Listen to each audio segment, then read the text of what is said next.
Hai, konnichiwa. Minasan o genki desu ka? Desu deh, nggak terasa kita udah akan mengupload video yang keempat. Bagaimana? Apakah kalian mengikuti video saya selama ini? Oke, untuk video yang keempat ini adalah kita akan membahas tentang kotowaru menolak gitu ya. Jadi di sini saya akan menjelaskan bagaimana caranya menolak seseorang ya yang saat mengundang atau mengajak kita dengan nuansa agar tidak terlalu melukai gitu. Orang yang kita tolak gitu. Oke desu ka? Silakan disimak videonya. Onegaishimasu. Manga 4断る。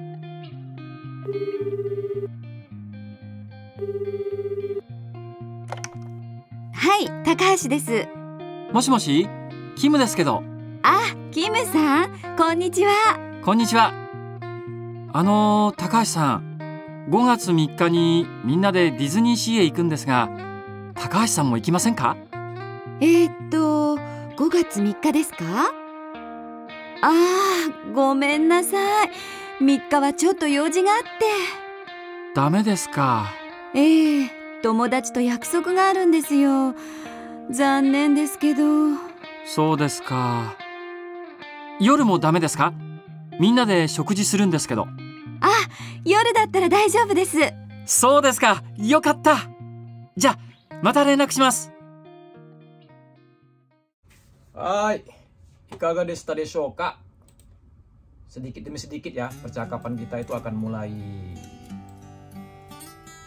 levelnya akan mulai meningkat gitu ya, dari yang paling gampang perlahan-lahan hingga yang agak sedikit sulit gitu ya. Jadi perlahan-lahan gitu akan kita bahas gitu. Di sini ya, dari percakapan ini saat kita melakukan penolakan terhadap ajakan ataupun undangan orang ini ya, aku ingin memberikan 1, 2, 3 poin yang bisa diambil dari percakapan ini ya.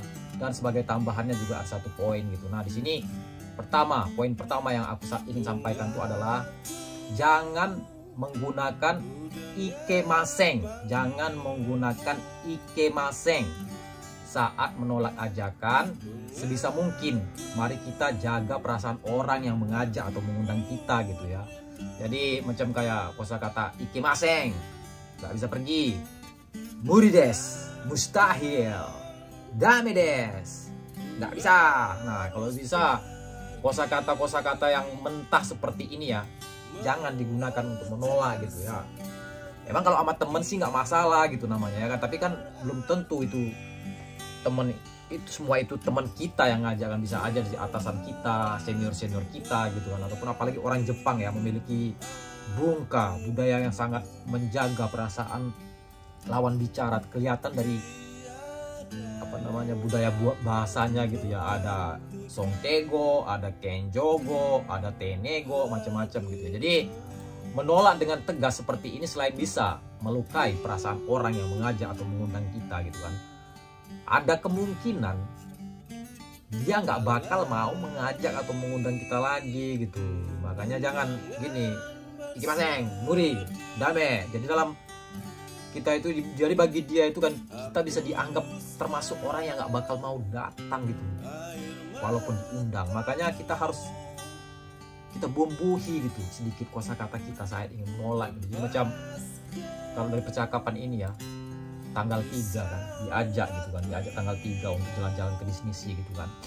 Nah, jadi sebisa mungkin jangan pakai kosakata yang mikawa ikemaseng, tanggal 3 saya tidak bisa pergi, ataupun mikawa muri desu, tanggal 3 mustahil gitu. Nah itu kita ubah sedikit katanya, kita bumbuhi sedikit syaratnya menolak biar untuk menjaga perasaan lawan bicara kita gitu. Misalnya ya mikawa mutsukashi desu ne gitu ya, tanggal 3 sulit ya. Jadi sebenarnya kita itu ingin pergi gitu, tapi ya sulit gitu karena kita ada urusan lain gitu. Jadi kita harus perlihatkan perasaan kita bahwasanya itu atas undangan tersebut kita respect gitu, menghormati, sebenarnya ingin pergi gitu. Ataupun ya contoh lain itu ya mikawa muri sodana, walaupun menggunakan muri ya, dengan diputuskan, ibaratnya ditegaskan kayak dipotong di situ kan, mikawa muri desu, mustahil tanggal 3. agak sedikit ubah sedikit ya. Mika wa muri soda na, dengan tinggal nambahkan bentuk soda. Soda ini kan sepertinya itunya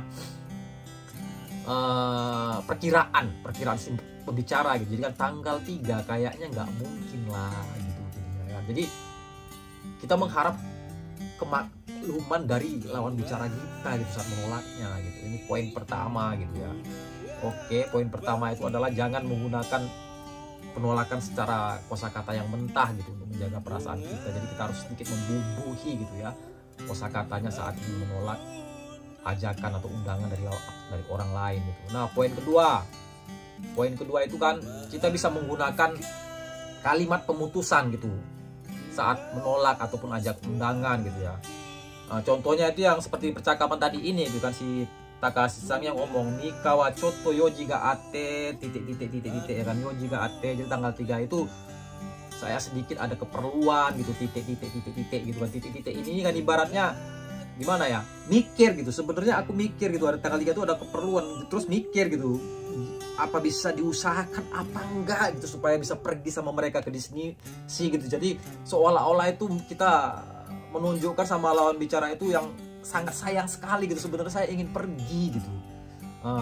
Dengan memutuskan ini gitu dan menunggu respon, dan bernuansa menunggu respon dari lawan bicara. Jadi kalau kita mikir gitu kan, kita putuskan dia kalimatnya, Mika wa chotto yoji ga atte, kita sepertinya mikir gitu kan, seolah-olah kita berusaha untuk mengingat kembali gitu, kira-kira tanggal 3 ini kita ada keperluan apa enggak gitu. Jadi lawan bicara pun jadi merasa gimana gitu ya, simpati gitu, karena dengan ajakan kita ya, kita ngajak mengundang dia itu ya lawan bicara itu memikirkan terhadap undangan kita, terhadap ajakan kita gitu. Jadi di sini tuh jadi merasa gak enak ataupun merasa maklum gitu, berusaha untuk simpati gitu ya.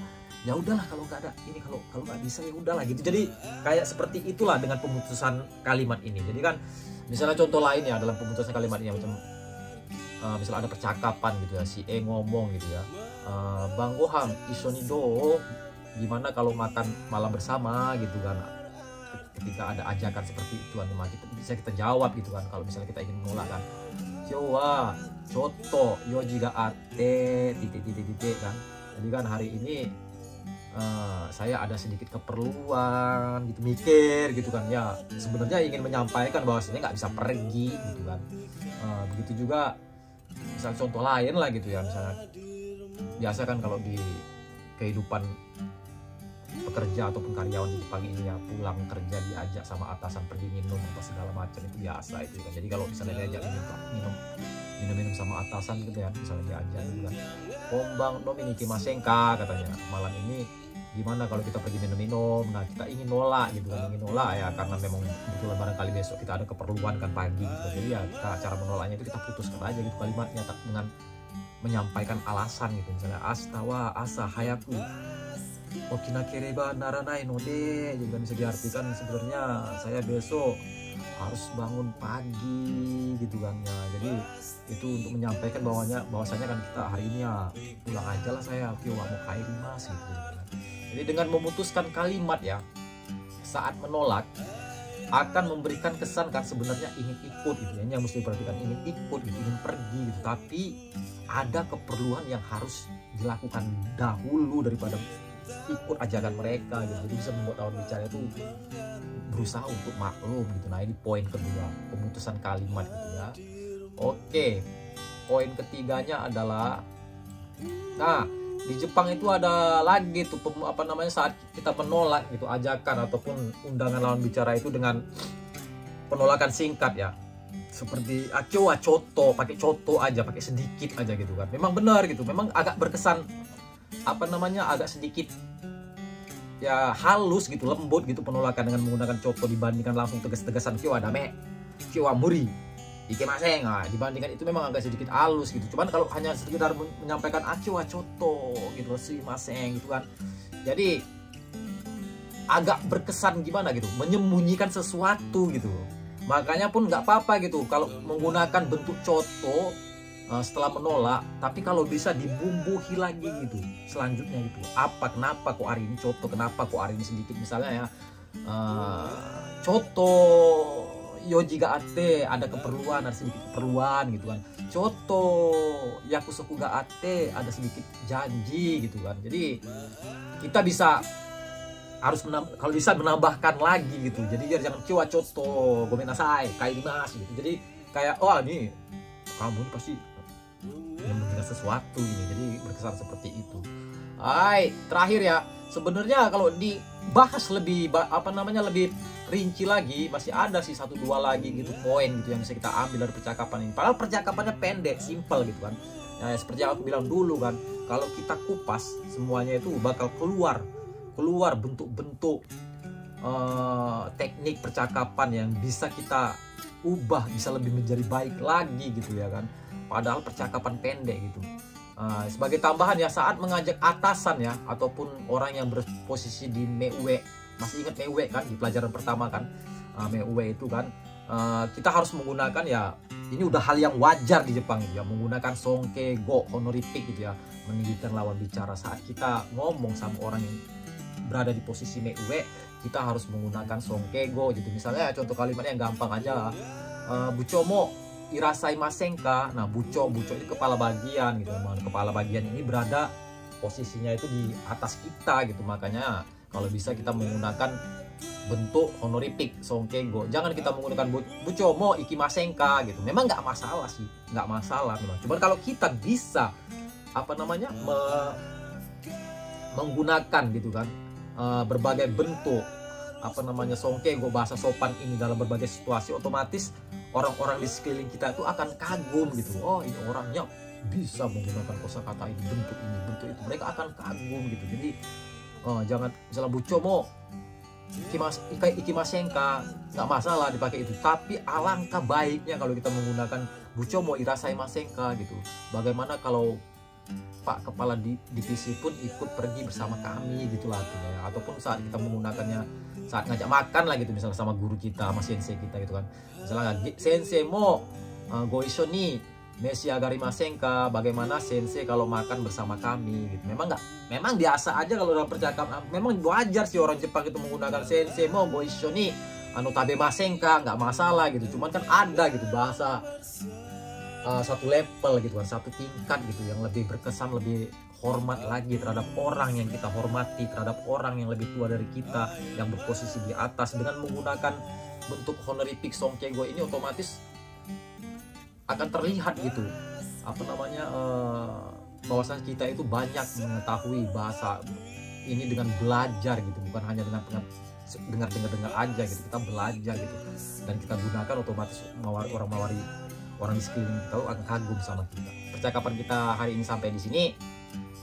Semoga bermanfaat dan silakan tunggu percakapan untuk selanjutnya. Bye bye. Arigatou gozaimashita.